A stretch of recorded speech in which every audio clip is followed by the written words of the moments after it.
मित्रों, इस दुनिया में जब भी प्रेम की मिसालें दी जाती है तो उसमें सबसे पहला नाम भगवान श्री कृष्ण और राधा जी का आता है। धार्मिक ग्रंथों के मुताबिक श्री कृष्ण को अपार प्रेम का प्रतीक माना जाता है और पुराणों के अनुसार ऐसा बताया जाता है कि श्री कृष्ण की 16,108 रानियां थीं, जिनमें से रुक्मणी और सत्यभामा उनकी सबसे मनपसंद रानियां थीं। इसके अलावा ये भी बताया जाता है कि श्री कृष्ण अपने बचपन में गोपियों के साथ गोकुल में रासलीलाएं किया करते थे, जिनकी कहानियां आज भी सबसे ज्यादा मशहूर है।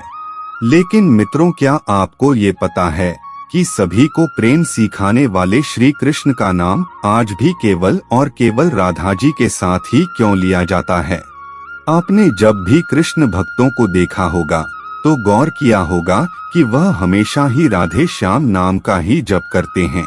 इस दुनिया में जब भी श्री कृष्ण और राधा जी के प्रेम का कहीं जिक्र किया जाता है तो सभी के मन में अक्सर ये सवाल उठता है कि जब आखिर श्री कृष्ण और राधा जी के बीच इतना अधिक प्रेम था तो इन दोनों ने आपस में विवाह क्यों नहीं किया?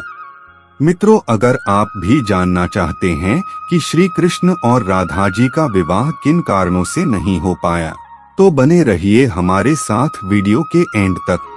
नमस्कार मित्रों, स्वागत है आपका आज के इस नए वीडियो पर एक बार फिर।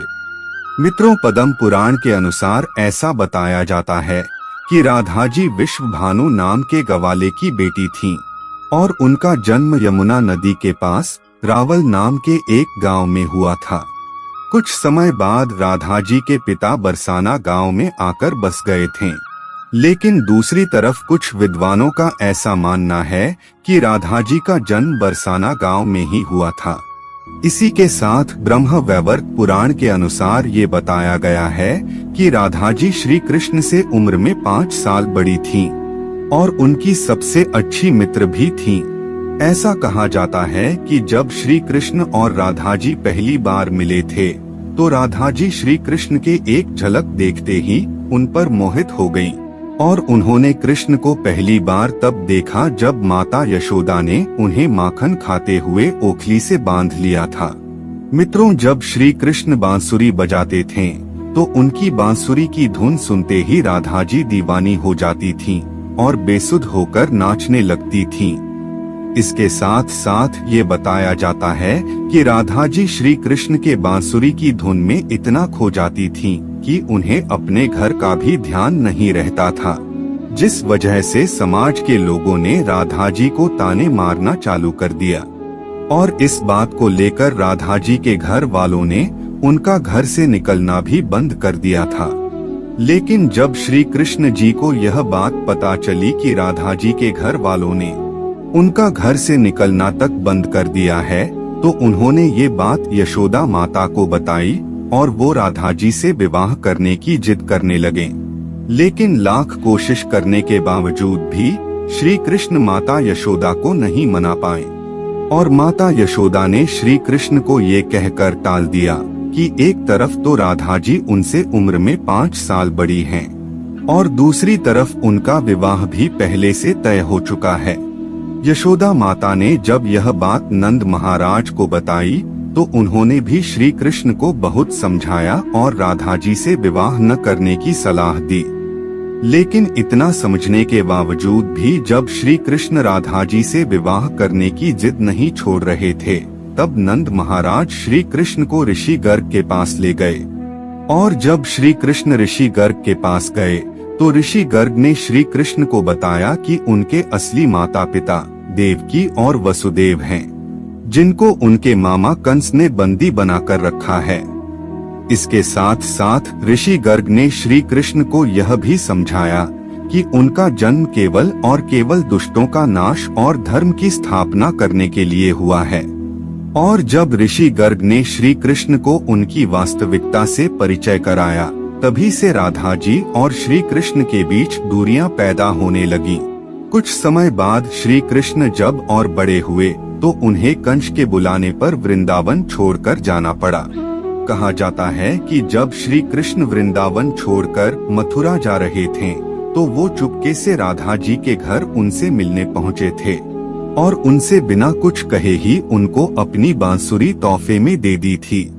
इसके कुछ समय बाद ही श्री कृष्ण बड़े भाई बलराम जी के साथ वृंदावन को छोड़कर मथुरा की ओर रवाना हुए और ऐसा बताया जाता है कि जब श्री कृष्ण वृंदावन छोड़कर मथुरा चले गए तो राधा जी उनकी यादों में फुट फुट कर रोती थी और समाज के दबाव में आकर उन्हें ना चाहते हुए भी अपने पिता के इच्छा के अनुसार किसी और से विवाह करना पड़ा था। ऐसा बताया जाता है कि श्री कृष्ण के जाने के बाद राधा जी का विवाह माता यशोदा का भाई प्रयाण से हुआ था और राधा जी को अपनी एक अलग दुनिया बसानी पड़ी थी। राधा जी का विवाह होने के बावजूद भी जब उन्हें श्री कृष्ण की याद आती थी तो वह अक्सर बांसुरी बजाकर उनकी यादों में लीन हो जाया करती थीं।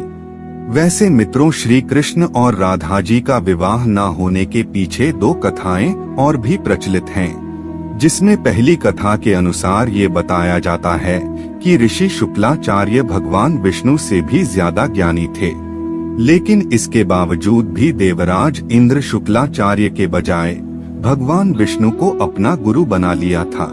जब शुक्लाचार्य ने ये सब अपनी आंखों से देखा तो उन्होंने इसे अपना अपमान समझकर असुरों को शिक्षा देना शुरू कर दी और उनके गुरु बन गए। असुरों का गुरु बनते ही शुक्लाचार्य ने देवराज इंद्र से अपने अपमान का बदला लेने की ठानी, लेकिन उनके सामने ये समस्या खड़ी थी कि ये देवताओं को तो तवामारता का वरदान मिला हुआ था, लेकिन राक्षसों को ऐसा कोई वरदान प्राप्त नहीं था।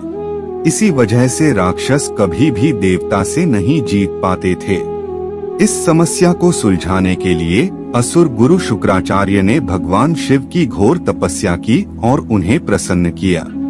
इसी के साथ साथ शुक्राचार्य ने भगवान शिव को ही अपना गुरु बना लिया।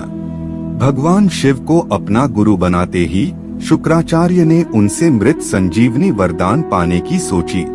मित्रों, आपको बता दें कि संजीवनी वरदान एक ऐसा वरदान है जिससे किसी भी मरे हुए इंसान को वापस जिंदा किया जा सकता है।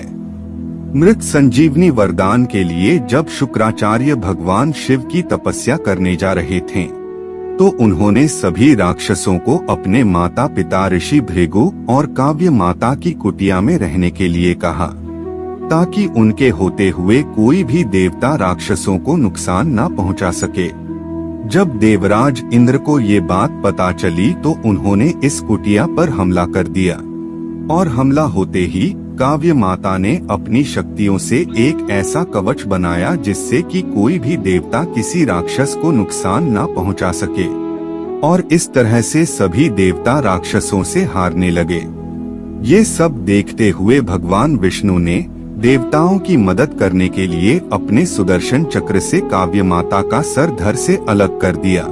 हालांकि ऋषि भृगु ने अपनी पत्नी यानी कि काव्यमती को कामधेनु गाय की मदद से वापस जिंदा तो कर लिया, लेकिन इसके साथ साथ उन्होंने भगवान विष्णु को ये श्राप दिया कि उन्हें इस धरती पर जन्म लेकर पत्नी वियोग सहना पड़ेगा। और मित्रों, बताया जाता है कि ऋषि भृगु के द्वारा दिए गए श्राप की वजह से श्री कृष्ण जी का विवाह राधा जी से नहीं हो पाया था। ऐसा इसलिए क्योंकि भगवान विष्णु ने ही श्री कृष्ण के अवतार में इस धरती पर जन्म लिया था।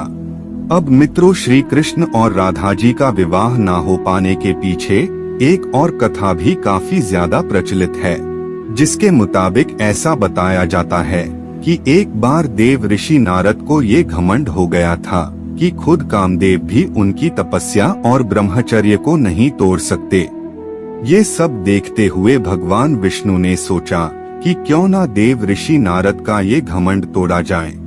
और जब देव ऋषि नारद एक बार रास्ते में कहीं जा रहे थे तो उन्हें एक बहुत ही सुंदर नगर दिखाई दिया, जहां माता लक्ष्मी के स्वयंवर का आयोजन किया जा रहा था। तब नारद मुनि उस नगर में गए और वो माता लक्ष्मी के एक झलक देखते ही वे उन पर मोहित हो गए। लक्ष्मी जी के रूप और सुंदरता को देखकर देव ऋषि नारद का ब्रह्मचर्य तो भंग हो ही चुका था, इसके लिए उन्होंने सोचा कि क्यों न इस स्वयंवर में भाग ले लिया जाए। लेकिन इससे पहले देव ऋषि नारद भगवान विष्णु के पास गए और उनसे कहा कि आप अपना सुंदर रूप मुझे दे दीजिए और मुझे हरि जैसा बना दीजिए। मित्रों, आपको बता दें कि हरि का एक और अर्थ वानर होता है, लेकिन देव ऋषि नारद ये बात नहीं जानते थे और भगवान विष्णु ने उन्हें एक वानर रूप दे दिया। जब लक्ष्मी जी स्वयंवर में आई तो देव ऋषि नारद के वानर वाले रूप को देखकर उन्हें बहुत गुस्सा आया। इसी के साथ साथ देव ऋषि नारद का स्वयंवर में खूब मजाक भी उड़ाया गया। उसी समय की बात है कि भगवान विष्णु भी एक राजा भेष रखकर उसी स्वयंवर में आ गए और भगवान विष्णु के सुंदर रूप को देखते ही लक्ष्मी जी ने उन्हें अपने पति के रूप में चुन लिया। ये सब देखकर स्वयंवर में बैठे सभी लोग देव ऋषि नारद की और भी ज्यादा हंसी उड़ाने लगे और उन्हें कहा कि पहले जाकर अपना रूप तो देखो। जब देव ऋषि नारद ने शीशे में जाकर अपना रूप देखा तो इन्हें अपना वानर वाला रूप देखकर बहुत गुस्सा आया। इसी के साथ साथ देव ऋषि नारद भगवान विष्णु को भला बुरा कहने लगे और उन्हें श्राप दिया कि जिस तरह से मैं स्त्री वियोग में तड़प रहा हूँ, उसी तरह तुम्हें भी अपने हर जन्म में स्त्री वियोग सहना पड़ेगा। लेकिन इसके कुछ समय बाद नारद मुनि को अपने गलतियों का एहसास हुआ और उन्होंने भगवान विष्णु से इस बात के लिए क्षमा मांगी। इसके बाद भगवान विष्णु ने नारद मुनि को क्षमा करते हुए बताया कि ये सब तो उनकी ही माया थी। वैसे मित्रों, कमेंट करके बताइए कि आपको क्या लगता है, इनमें से किस श्राप के कारण श्री कृष्ण और राधा जी का विवाह नहीं हो पाया। फिलहाल आज के वीडियो में बस इतना ही। अब हमें इजाजत दें और वीडियो को अंत तक देखने के लिए आपका बहुत बहुत शुक्रिया।